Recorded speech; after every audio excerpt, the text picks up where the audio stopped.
এটা কিন্তু একটা সাংঘাতিক দেশের ডাক টিকিট। ওরকম না, ঠিক কর। এই পেছনে যে পার্কটা আছে, এই পার্কটাতে ছোটবেলায় আমি খেলতে আসতাম। আমি আর মা ফিরছি কলকাতায়।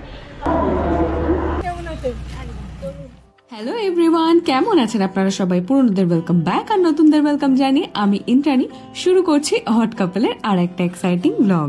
গত 5 থেকে 9 এপ্রিল শুভেন্দু গিয়েছিল মালদা আমার শাশুড়ি মাকে কলকাতায় নিয়ে আসার জন্য। তাই এই ব্লগটা কোনো পার্টিকুলার দিনের নয়।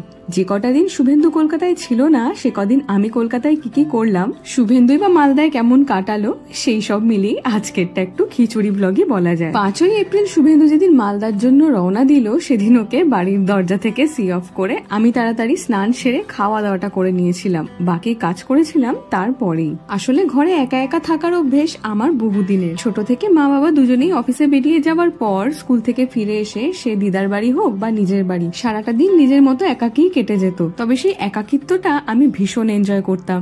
নিজের মতো যে কত রকম ভাবে ব্যস্ত থাকতাম এখন তাই ভাবি। আর আমার সবচেয়ে পছন্দের কাজ ছিল অরিগ্যামি। তবে এই নিয়ে অনেকেই আমাকে মজা করে বলতো যে সারাদিন কি কাগজকুচি করিস, কিন্তু এটা আমার ভালো লাগতো। কিন্তু এখন এই বিয়ের পর থেকে গোটা 2 বছর যেহেতু শুভেন্দুর ওয়ার্ক ফ্রম হোম, তাই সারাদিন দুজনের এক ছাদের তলায় থাকাটা কেমন একটা অভ্যাসে পরিণত হয়েছিল। তাই ও না থাকাতে ঘরটা বেশ ফাঁকা ফাঁকা লাগছে বই কি। তাই সেই শূন্যস্থান ভরাট করতে আমি ডেকে নিয়েছিলাম মাকে বললাম যে কটা দিন তুমি আমার কাছে এসে থাকো, মায়েরও একটু মন ভালো লাগবে আর আমার তো ভালো লাগবে অবশ্যই। তাই সন্ধ্যেবেলা মা আসার পর দুজন মিলে গিয়েছিলাম সরসোনা হাউজিং সোসাইটির দিকে। যেহেতু পাশেই সরসোনা কলেজ, সারা সন্ধে এখানটা কিন্তু বেশ জমজমাট থাকে। মাকে আমি এই বলে এনেছিলাম যে চলো দুজনে মিলে একটু হেঁটে আসি, কিন্তু শুধু পা চলবে আর মুখ চলবে না, সেটা তো হতে পারে না। তাই ইভিনিং ওয়াকের প্ল্যানটা যেহেতু মাঠে মারা গেল, আমরা দুজনে মিলে গিয়ে বসলাম এই সরসোনা কলেজ লাগোয়াই পুকুর পাড়ে। তো এখানে একটা জিনিস দেখে খুবই ভালো লাগলো যে আজ বহুদিন পর দেখলাম পুকুরটা সুন্দর করে পরিষ্কার করা হয়েছে। বেশ কিছু আগে আমাদের এই ভিডিওতে একবার দেখিয়েছিলাম যে গোটা পুকুরটা পুরো কচুরি পানায় ভর্তি ছিল। এরকম ক্লিন পুকুর দেখে সত্যি খুব ভালো লাগলো।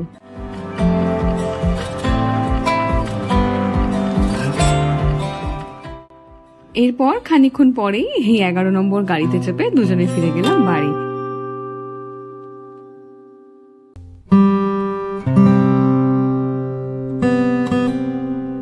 Good morning everyone. গতকাল রাতে যখন আমি এসে পৌঁছলাম তখন ইতিমধ্যে 9টা বেজে গেছে, রাত 9টা। তারপরে খাওয়া দাওয়া করে শুয়ে পড়েছিলাম, এই উঠলাম। তো আমার এই মালদার বাড়িতে একটা বিশেষত্ব আছে, আপনাদের আজকে সেটা দেখায়। আমার এই বাড়িতে প্রায় 1 লক্ষের ওপর বই, দুষ্প্রাপ্য পত্রপত্রিকা, ডাক টিকিট এবং মুদ্রার সংগ্রহ রয়েছে। এই যে এখানে যে প্যানেলটা রয়েছে, এই প্যানেলে যে বইগুলো রয়েছে এগুলো হচ্ছে সাম্প্রতিক কালেকশন। এটা একটা প্যানেল যেখানে সমস্ত সিরিজগুলো রয়েছে, শিবরাম রচনাবলী, সৈয়দ মুস্তফা আলীর রচনাবলী, তার যে টোটাল যে সিরিজগুলো, কালেকশনসগুলো, সেগুলো এই দুটো প্যানেলের মধ্যে রয়েছে। গ্রাম বাংলার লোককাহিনী আর তার সঙ্গে যে ধর্মীয় যে গ্রন্থগুলি, তার একটা বড় কালেকশন এই আলমারিটাতে রয়েছে।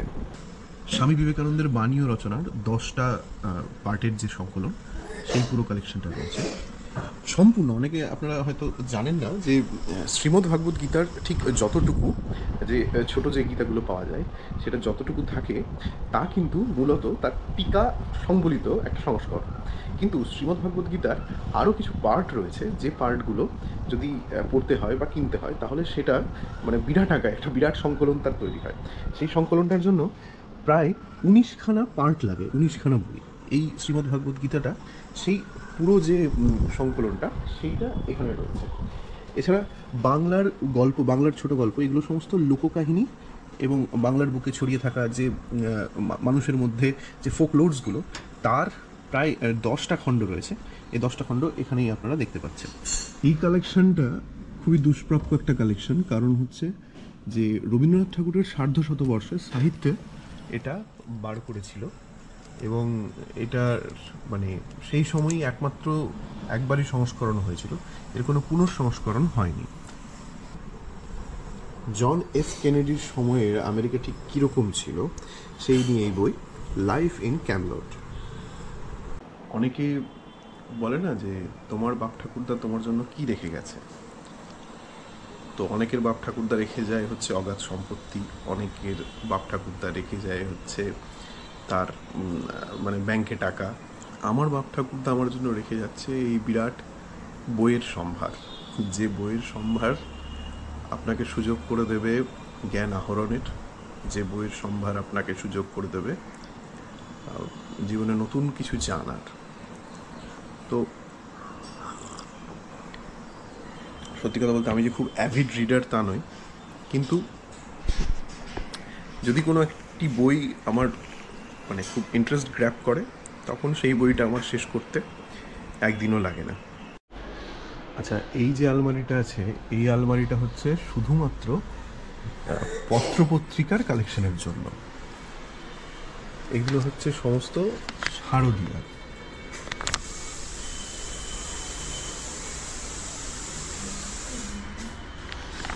দেশের তখন দাম ছিল শারদীয়ার 12 টাকা। এটা হচ্ছে 1385, কিশোর ভারতী 1402। এই আলমারিটাতে কেবলই পিরিয়ডিক্যালস আর যে স্পেশাল এডিশন এইগুলোই এখানে আছে। তো এই হচ্ছে কয়েন অ্যালবাম। এগুলো সত্যি কথা বলতে যত কয়েন্স আছে তার মাত্র মানে সামান্য পার্সেন্টেজ, এটা অত তো দেখানো সম্ভব নয়, ফলে কিছু স্পেশাল কয়েন্স আমি আপনাদের দেখাচ্ছি। ইউজুয়ালি যারা কয়েন কালেক্ট করে তারা এই কয়েন্সগুলো এক একটা সিরিজ অনুযায়ী কালেক্ট করে। অর্থাৎ ধরে নিন কোনো একটি বিশেষ ইভেন্ট, সেই ইভেন্টকে কেন্দ্র করে যত কয়েন্স বেরোয় সেটা একটা অ্যালবামে থাকলো, আবার অন্য একটা ইভেন্টকে অন্য একটা অ্যালবামে রাখা হলো। যেমন এশিয়ান গেমস যখন হয়েছিল ভারতে, সেই সময় প্রচুর মানে কয়েন্স এশিয়ান গেমস নিয়ে ভারত সরকার বার করেছিল, ইন্ডিয়ান মিন্ট, তখন সেগুলো আলাদা একটা সিরিজ করা হয়েছিল। আবার এই যে এই অ্যালবামটা পুরোটা আমার সাজানো, এটা হচ্ছে শুধুমাত্র ইন্টারন্যাশনাল যেগুলো চলতি কয়েন। আচ্ছা, কয়েনের ক্ষেত্রে কিন্তু এটা জানতে হবে যে কয়েন দু রকমের হয়। একটা হচ্ছে খোলা বাজারে যে কয়েন্সগুলো চলে কেনাবেচা করার জন্য, সেগুলো আলাদা রকম হয়। আবার কিছু কয়েন্স হয় যেগুলো আনসার্কুলেটেড, অর্থাৎ সেগুলো বাজারে ছাড়ার জন্য নয়, সেগুলো স্মারক হিসেবেই শুধুমাত্র মানে প্রকাশ পায়। এগুলোকে বলে ইউএনসি, আনসার্কুলেটেড কয়েন্স। আচ্ছা, এটা হচ্ছে ব্রিটেনের 2 সেন্ট। এটা 2010-এর, এটা ওদের যে ব্রিটিশ যে মিন্ট, সে ব্রিটিশ মিন্ট এটা প্রকাশ করেছিল। আচ্ছা, এই যে এই কয়েনটা মজার কয়েন, কারণ এটা হচ্ছে যে আমাদের এই মুহূর্তে উত্তর কোরিয়া মানে কিম জং উনের যে দেশ, তার যে বাবা কিম জং ইল, সেই কিম জং ইলের সময়ের কয়েন এটা। আমেরিকান মিন্টের তরফে 1980-তে প্রকাশিত এটা 1 সেন্ট। দেখুন আব্রাহাম লিঙ্কনের ছবি আছে। এটা আফ্রিকার দেশ ঘানা রিপাবলিকের কয়েন। এটা হচ্ছে 1 ফরেন্ট। এই ফরেন্ট হচ্ছে হাঙ্গেরির কারেন্সি, হাঙ্গেরিয়ান 1 ফরেন্ট এটা। এবং এই যে সিম্বলটা, এটা হাঙ্গেরির যে রাজ পরিবার তাদের এই সিম্বলটা ছিল। যদিও এই দেশগুলোকে নিয়ে এখন খুব একটা কথা হয় না, কারণ বর্তমানে এদের যে ইকোনমিক পজিশন সেটা অনেকটা পিছিয়ে গেছে। কয়েনের ওপর সংস্কৃত লেখা আজও ইউজ করে পৃথিবীর একমাত্র দেশ নেপাল। নেপালের কয়েনে আজও কিন্তু সংস্কৃত বা দেবনাগরী যে লেটার্স সেগুলো লেখা থাকে। এই কয়েনটা আজ কিন্তু অচল, বুঝতেই পারছেন ওপরের সিম্বলটা দেখে। এটা হচ্ছে সিসিসিপি কয়েন্স, অর্থাৎ ইউনিয়ন অফ সোভিয়েত রিপাবলিকস যখন ছিল সেই সময়ের কয়েন, 1977-এ। তারপর তো আপনারা জানেনই যে সোভিয়েত ইউনিয়ন ভেঙে যায় এবং আলাদা আলাদাভাবে তারা যখন বেরিয়ে আত্মপ্রকাশ করে, তখন এই কয়েনগুলো কিন্তু অচল হয়ে যায়। পৃথিবীর যে কোনো দেশের ইতিহাস বা সেই সময়ে সেই দেশের আর্থসামাজিক ব্যবস্থাকে যদি বুঝতে হয়, তাহলে সেই দেশের কয়েন স্টাডি করলেই আপনি সেটা বুঝতে পারবেন। যেমন এই যে এই কয়েনটা, এটা হচ্ছে নেপালের কয়েন। এখানে দেখুন মাউন্ট এভারেস্টের ছবি আছে মাঝখানে। আর ওরা যে কৃষিভিত্তিক দেশ, পাহাড়ের মাঝে ধাপ কেটে যে ধাপ চাষ, যেটা স্টেপ ফার্মিং যেটাকে বলে, সেই স্টেপ ফার্মিংয়ের ছবি দিয়েছে তারা ফ্রন্টে কয়েনের। এটা হচ্ছে আমাদের প্রতিবেশী দেশ পাকিস্তানের কারেন্সি। এই কারেন্সির পেছনে এই যে ছবি, এটা হচ্ছে 2 রুপিয়া। আর এই যে ছবি, এটা হচ্ছে লাহোরের বাদশাহী মসজিদ যেটা আছে, আপনারা ভিডিও সার্চ করলে দেখতে পাবেন, সেই বাদশাহী মস্কের ছবি এটা। চায়না তাদের হংকংয়ে আলাদা কয়েন বার করে, এটা হচ্ছে হংকংয়ের কারেন্সি। আপনাদের বলেছিলাম যে ডাক টিকিটও দেখাবো, কিন্তু মুশকিল হচ্ছে যে ডাক টিকিটের যে অ্যালবামগুলো সেগুলো এতটাই ভারী যে সবগুলো আমার পক্ষে এই মুহূর্তে বের করা সম্ভব হয়নি, আর হাতে সময়ও কম। আর এতক্ষণ ধরে এগুলো দেখালে বোধহয় ভ্লগটাতে অনেকে ইন্টারেস্ট পাবেন না, অনেকের ইন্টারেস্ট নাই থাকতে পারে এই সমস্ত ফিলাটেলিক বিষয়গুলোতে। কিন্তু তাও এই কিছু মিনিয়েচার আমি বার করেছি। মিনিয়েচার কোনো একটি বিশেষ বিষয়কে কেন্দ্র করে যখন একাধিক ডাক টিকিট সেই বিষয়ের ওপর প্রকাশ করা হয় সেটাকে মিনিয়েচার বলে, এবং সেটা একটা নির্দিষ্ট সিটে পরপরভাবে সাজানো থাকে। এবং যখন যারা কালেক্ট করেন তারা কিন্তু মিনিয়েচার পুরোটাই কালেক্ট করেন, অর্থাৎ কেটে কেটে ডাক টিকিট তারা নেন না। তো চলুন দেখায় আপনাদের সেই মিনিয়েচার। আচ্ছা, মিনিয়েচার দেখার আগে এটা জেনে রাখুন যে ভারতীয় ডাক বিভাগ ডাক টিকিটের পাশাপাশি কিন্তু ফার্স্ট ডে কভার এগুলোও কিন্তু প্রকাশ করে। ফার্স্ট ডে কভারও তাই একটি নির্দিষ্ট বিষয়কে কেন্দ্র করে তারা একটা করে খাম ছাপায়। এই খামগুলো সেই নির্দিষ্ট বিষয়কে তুলে ধরে, এবং আপনারা তাতে চাইলে চিঠিও পাঠাতে পারেন, কিন্তু মূলত যারা কালেক্টর তারা এই ফার্স্ট ডে কভারগুলো কালেক্ট করে নিজের কাছে রাখার জন্যেই। আমাদের প্রতিবেশী দেশ বাংলাদেশ এই ডাক টিকিটের মিনিয়েচার বার করতে গিয়ে একটা ম্যাজিক দেখিয়ে ফেলেছে। এই ডাক টিকিটের প্রত্যেকটা যে ফুলের আপনারা ছবি দেখছেন, পুরোটাই ফুল নিয়ে এই মিনিয়েচারটা, এবং এই সমস্ত ফুলই বাংলাদেশে চাষ করা হয় বর্তমানে কমার্শিয়ালি, এবং প্রত্যেকটা ডাক টিকিট থেকে সেই নির্দিষ্ট ফুলের গন্ধ পাওয়া যায়। আচ্ছা, এই ডাক টিকিটের যে সিরিজটা, যে মিনিয়েচারটা, এটা হচ্ছে বাংলাদেশের বিখ্যাত সমস্ত পাখি নিয়ে।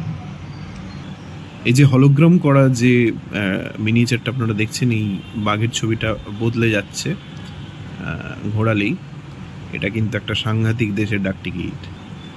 এটা হচ্ছে ডিপিআর, অর্থাৎ Democratic People's Republic of Korea, North Korea, যেখানে এখন কে আছে, কিম জং উন। সেই কিম জং উনের দেশের ডাক টিকিট। মাঝে মাঝে পৃথিবীর খুব শক্তিধর দেশগুলো যা করতে পারে না তা খুব ছোট রাষ্ট্র করে দেখায়।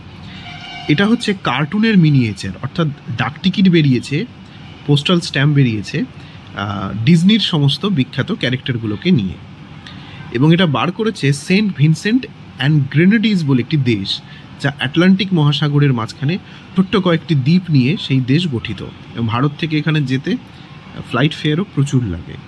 সেই সেন্ট ভিনসেন্ট অ্যান্ড গ্রেনেডিজের ডাক টিকিট এগুলো, এবং দেখুন সমস্ত কার্টুন ক্যারেক্টার্সগুলোকে নিয়ে এই miniature. Mickey's sea and shore workers, Mickey's school of education, অর্থাৎ মিমি এবং ডোনাল্ড ডাকের যে গার্লফ্রেন্ড, সে স্কুলে যখন পড়াচ্ছে সেগুলো নিয়ে। Mickey's transport workers, this is Goofy, আপনাদের মনে থাকবে যারা আপনারা দেখতেন ডিজনির কার্টুন। চিপ অ্যান্ড ডেলস, এদিকে মিকি অ্যান্ড মিমি, ডোনাল্ড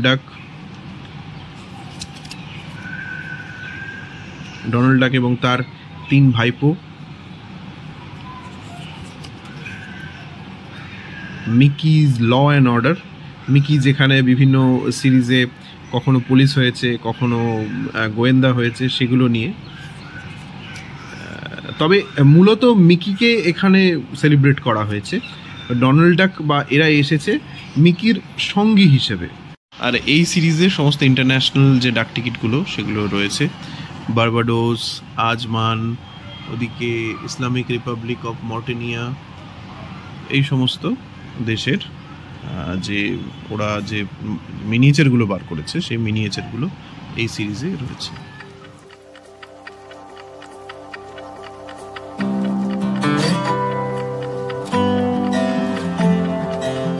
ফল খেতে গায়ে আসে জ্বর, মা বলে ভালো জিনিস খাবি কেন, তাই ভাবলাম ফলের মধ্যে আনা যাক একটা টুইস্ট।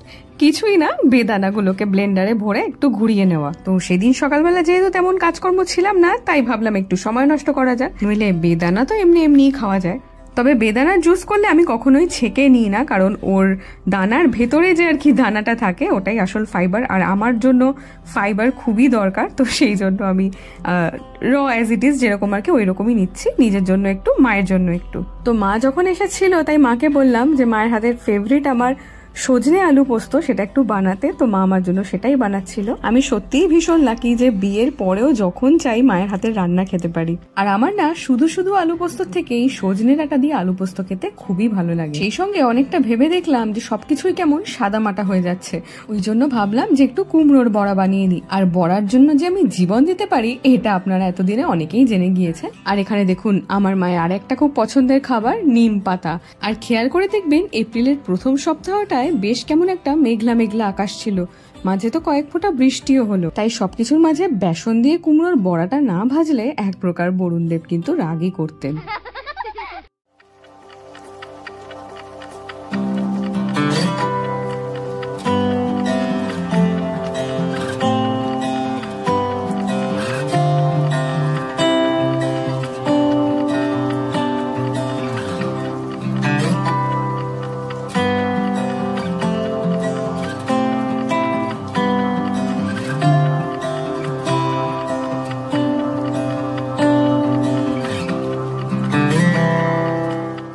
তো এই আমরা সাজিয়ে বসেছি।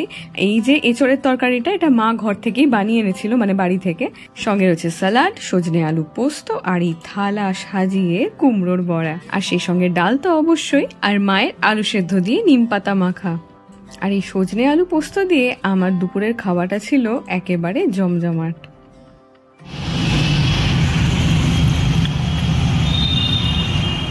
এরপরে ওই সন্ধেবেলার দিকে আমি আর মা মিলে গিয়েছিলাম বেহালা ট্রাম ডিপোয় সিদ্ধেশ্বরী মায়ের মন্দিরে। অনেকদিন ধরে একটা পুজো দেওয়ার কথা ছিল, তো যাওয়া হচ্ছিল না। ভাবলাম যে এই দিন যখন ফাঁকাই রয়েছে গিয়ে পুজোটা দিয়ে আসি। তো সেই মতো 108টা বেলপাতা আর জবা ফুলের মালা নিয়ে আমরা ঢুকে গেলাম মন্দিরের ভেতরে।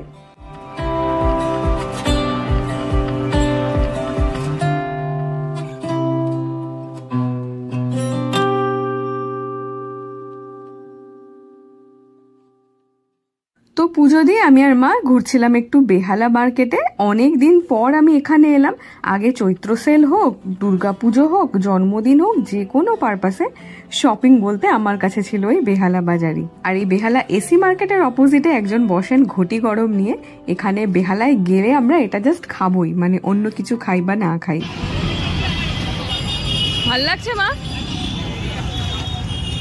রাস্তার উপরে এখানে ঢেলে বিক্রি হচ্ছিল ব্যাগ। এরকম ব্যাগ আমার কাছে 2-3টে রয়েছে, তো ভাবলাম মাকে একটা কিনে দিই। কিন্তু এই কালারগুলো এত ডিপ, যদি কোনো কারণে রং ওঠে, তাই জন্য এই সাদার উপরে এই ডিজাইনটাই কিনে নিলাম। ও এটা কি একটা চাদর? এটা একটা একই প্রিন্ট দুটো।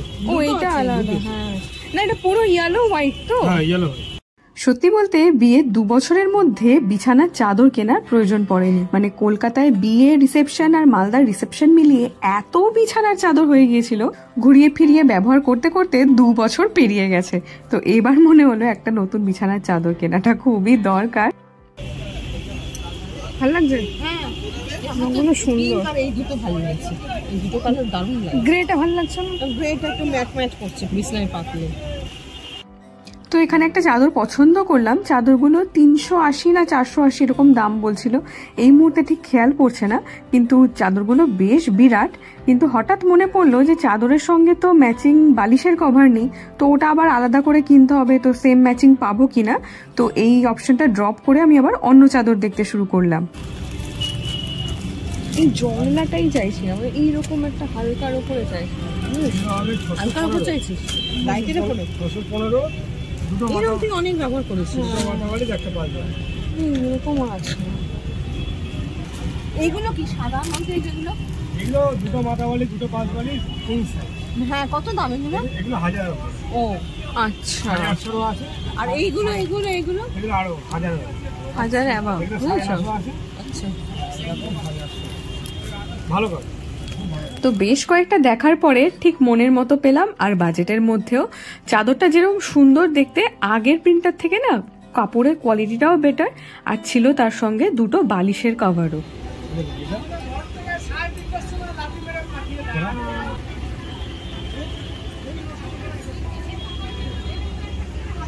ঠিক আছে না?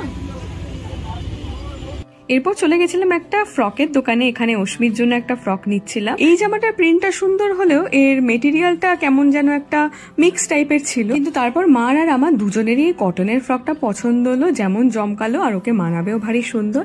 এরপরে আমি ওকে দিতেও গেছিলাম, আর সব থেকে ভালো কথা জামাটা ওর গায়ে ফিট হয়েছিল। শিলং থেকে আনা জামাটা এরম ফেল হওয়ার পর আমি একটু চাপেই ছিলাম, আর ক্যামেরা দেখে কেমন স্ট্যাচু হয়ে দাঁড়িয়ে আছে দেখুন। ফ্রকটা এরম করে দেখা ওরকম না, ঠিক কর। হ্যাঁ না না ঠিকই আছে, ভালো লাগছে।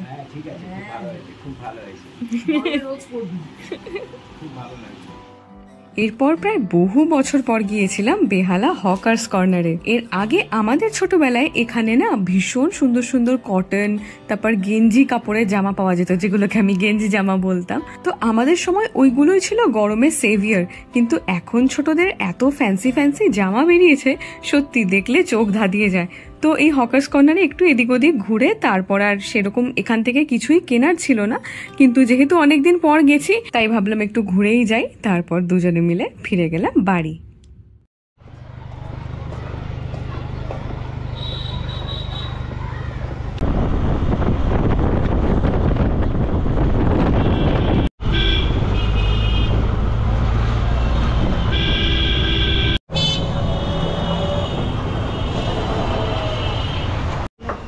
বোর্ডে খেলাচ্ছে তোকে একা চাপিয়ে দিলাম, একাই বোর্ড চালাবো। হ্যাঁ, এই পেছনে যে পার্কটা আছে, এই পার্কটাতে ছোটবেলায় আমি খেলতে আসতাম, মা নিয়ে আসতো। ওই পার্কের ওখানে যেটা আছে না, সিজলার, ওখানে খেলে তো, তাই না?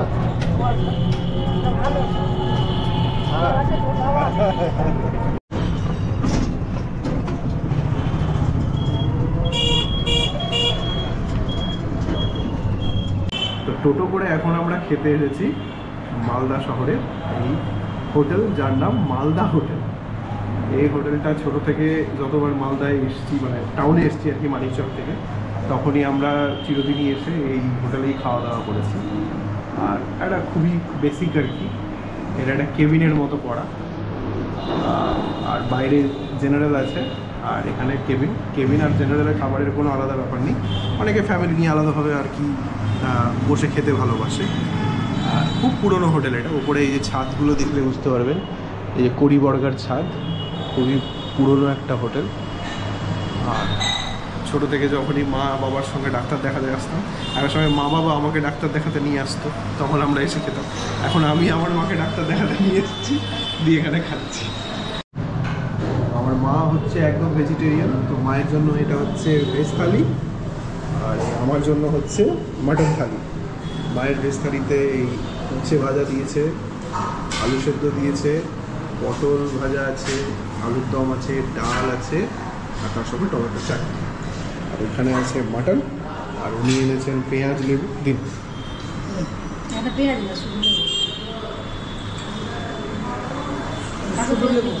ওনাকে শুধু লেবু দিন, আমাকে পেঁয়াজ লেবু দুটোই দেবে। ঠিক আছে, ঠিক আছে। খাবার আলু সেদ্ধটা খাবে?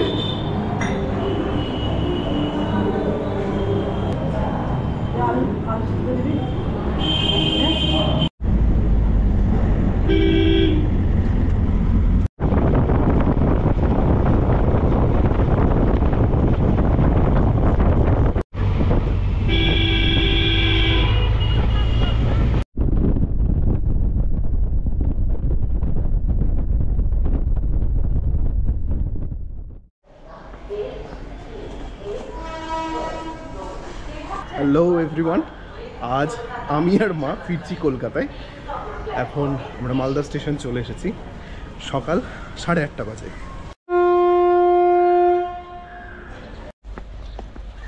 মনটা একটু চা চা করছে, চা খাবে তো?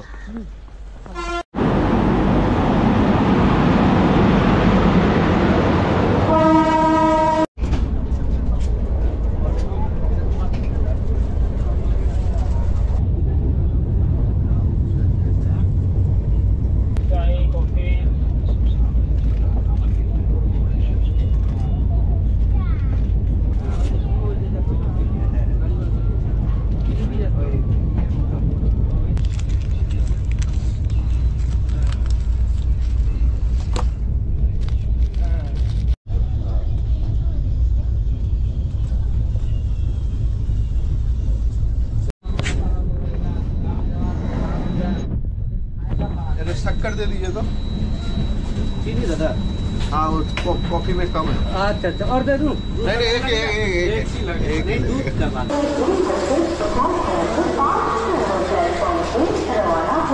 देखे ना वो গরম কেমন? গরম গরম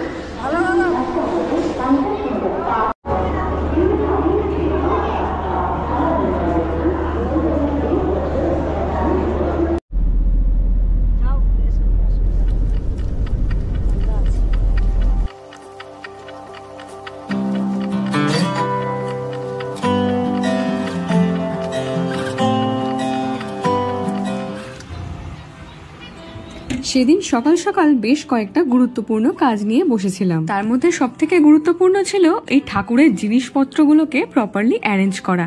এই যে ছোট মতো ক্যাবিনেটটা দেখছেন, আপনাদের হয়তো অনেকের মনে আছে কলকাতার হস্তশিল্প মেলা থেকে এটা আমরা কিনে এনেছিলাম। সোনাঝুরি কাঠের এই ক্যাবিনেটটার দাম মোটে নিয়েছিল 1000 টাকা। শুরুতে এখানে আমি আমার ব্যাগগুলো রাখতাম, কিন্তু গত মার্চ মাসে আমাদের ঘরে বেশ কিছু নতুন আসবাবপত্র তৈরি করা হয়েছে, সেগুলো আপনাদের সঙ্গে শেয়ার করা হয়নি। পরে একটা ব্লগে শেয়ার করব, কিন্তু এখন সমস্যা হচ্ছে এই ক্যাবিনেটটা প্রপারলি আটকায় না। খুব জোরে চেপে দিলে আটকায় বটে, কিন্তু পুরোটা নয়, আবার খুলতে গেলে অসুবিধা হয়। যাই হোক, শখ করে কেনা জিনিসটা যে কেন এমন হলো আর এটা কিভাবে বা ঠিক করা যায় ভাবছিলাম। তো এতদিন আমার এই এত কিছু ঠাকুরের জিনিসপত্র থাকতোই একটা মাত্র ড্রয়ারে, তো এইটাকে খালি করে এখানে সাজিয়ে রাখলাম সমস্ত হার্ড ডিস্ক গুলো। কন্টেন্ট ক্রিয়েটারদের কাছে এগুলো অমূল্য সম্পদ, যেমনটা আপনারা জানেন, চাইলেই যাতে সহজে পাওয়া যায় সেই জন্য হাতের কাছেই রাখা। তো মিনওয়াইল মা গিয়েছিল একটুখানি ব্যাংকে, তো মায়ের আসতে বেশ দেরি হচ্ছিল, তাই মা বলল তুই ভাতটা করে নে আর স্নান করে খেয়েও নে, লেট হবে। তো সেই মতো আমি তাই করলাম, কারণ আমার আর একটা খুব বহুদিনের পেন্ডিং কাজ পড়েছিল, সেটা একেবারে না সারলেই নয়। আর এখানে আমি খাবার সাজিয়ে বসে পড়েছি। আর একটা খুব মজার কথা বলি, সেটা হচ্ছে খাবার সময় আমি না এরকম বাটিতে বাটিতে তরকারি সব সাজিয়ে নিয়ে বসি, কেরম একটা বেশ জামাই জামাই ফিল হয়, খুব ভাল লাগে। ওই ভাতের ওপর ডাল, ডালের ওপর তরকারি, এইভাবে না খেতে কেমন একটা লাগে। সেদিন মায়ের আসতে বেশ খানিকটা দেরি হয়েছিল, তো মা একটু বেলা করেই খেয়েছিল। খাওয়া দাওয়া সেরে নিয়ে বসলাম সেই বহুদিনের একটা পেন্ডিং কাজে। কিছু কাজ না এমন থাকে যেটা আজ করব, কাল করব, কাল না হোক পরশু করব, এইরকম করতে করতে ডিলে হতেই থাকে। যেমন শুভেন্দুর দিকের এই আলমারিটা গোছানো, জিনিসগুলো এমন লন্ডভন্ড হয়ে গেছে, হাতের কাছে কোনো জিনিসে খুঁজে পায় না।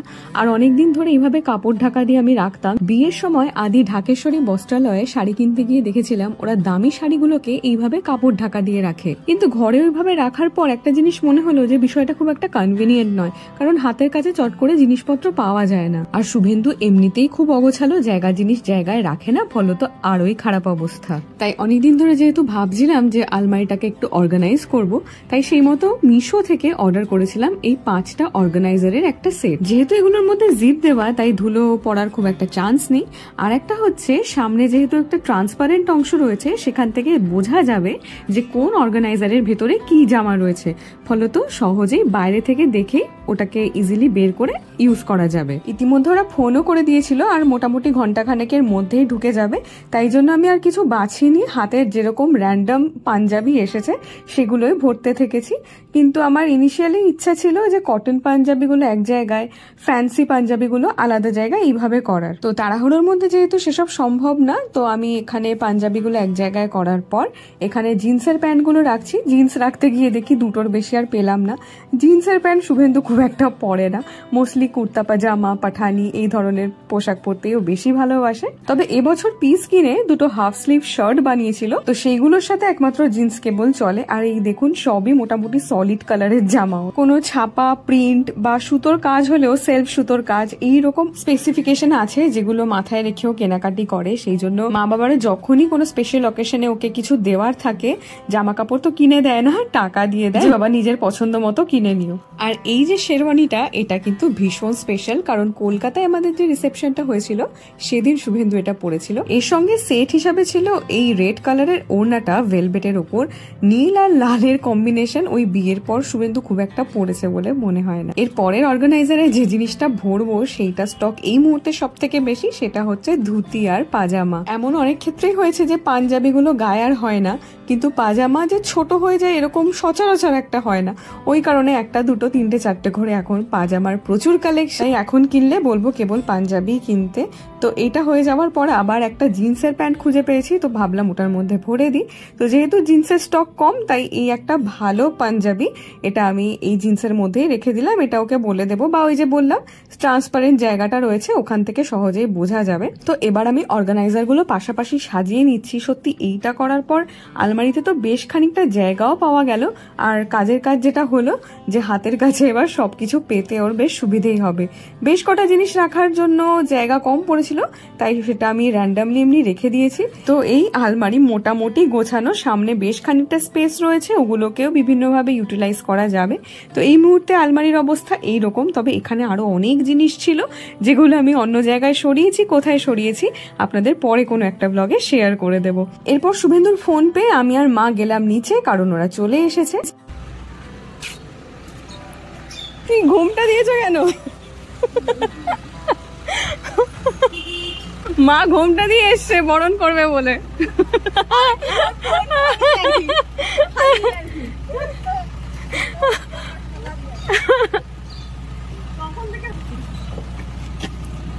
ভালো আছেন তো? একদম ঠিক আছে। আপনি কেমন আছেন? এখানে গরম কি সেটাই তো দেখছি। ভালো লাগছে তাহলে বেশি যে ব্যাগটা আমাকে দে, পাঠিয়ে দিও তোমরা। কি খবর?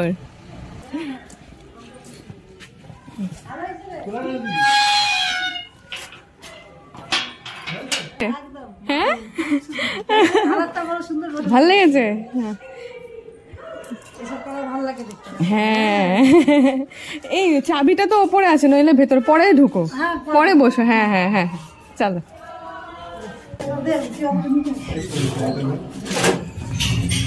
ঢুকে হ্যাঁ হ্যাঁ ঢুকে যাও। তোমরা আগে চলে যাও, তারপর আমরা দুজন যাবো। না একই তো ব্যাপার। আচ্ছা ঠিক আছে, হ্যাঁ হ্যাঁ অসুবিধা হবে, ব্যাগ আছে তো? ঠিক আছে, আস্তে সাবধানে করতে হবে। ওর শরীরে খুব একটা গরম নেই, গরম হচ্ছে আমার। গরম আমার ভীষণ কষ্ট হয়, তার থেকে শীতকাল। কাকুর তো গরমকালে ঠান্ডা লাগে। হ্যাঁ হ্যাঁ। এসি চালানো বিরোধী ইন্দ্রাণীর বাবা।